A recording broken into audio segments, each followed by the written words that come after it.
Verifikasi faktual juga akan dilakukan oleh KPUD Kendal. Verifikasi faktual dimulai pada tanggal 15 Oktober hingga 4 November 2022 mendatang. Sementara ada 8 partai politik yang lolos verifikasi administrasi. Komisioner KPU Kabupaten Kendal, Rohimuddin mengatakan, sesuai keputusan KPU Republik Indonesia, dari 24 partai politik yang mendaftar, hanya 18 partai politik yang lolos administrasi. Dari 18 partai politik, 9 partai politik tidak dilakukan verifikasi faktual.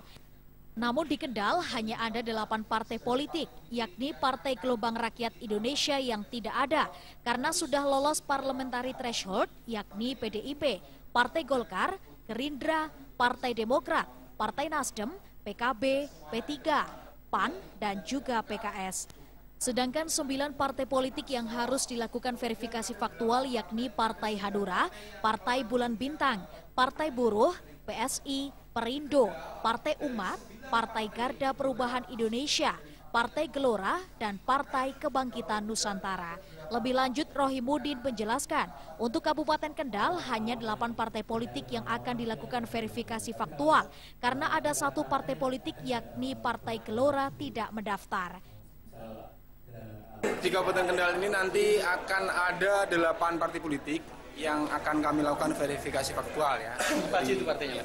Jadi yang dari 8 partai itu adalah PSI, kemudian Perindo, kemudian Partai Garuda, kemudian Partai apa lagi ya? Partai Buruh ya, Partai Buruh. Kemudian ada lagi Partai Umat, ya, ada PSI dan sebagainya. Intinya 8 partai itu. Karena yang kemarin di verifikasi administrasi perbaikan, Partai Prima dan PKP yang nggak lolos. Jadi karena di Kendal ada 8, Gelora tidak ada, sehingga jumlahnya 8. Kalau total di RI itu kan ada 9 ya. Sementara itu, Ketua KPU Kendal, Hevi Indah Oktaria mengatakan, pihaknya akan melakukan verifikasi faktual dengan mendatangi kantor sekretariat partai politik dan nama-nama anggota partai politik yang sesuai dengan data yang sudah masuk di KPU Pusat. Verifikasi faktual dilakukan untuk memastikan nama-nama tersebut benar-benar sebagai anggota partai politik. Sudah sering kami informasikan lewat media sosial, lewat sosialisasi yang ke masyarakat. Silakan masukkan identitas dan diisi kolom-kolomnya. Terus terakhir itu nanti dijelaskan mengapa alasan dicatut itu.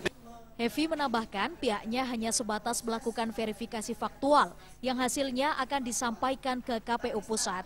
Keputusan lulus tidaknya verifikasi faktual merupakan kewenangan dari KPU Pusat. Misalnya ketika dilakukan verifikasi faktual ternyata tidak sesuai, akan menjadi pertimbangan bagi KPU Pusat untuk mengambil keputusan. Muhammad Arya, Semarang TV.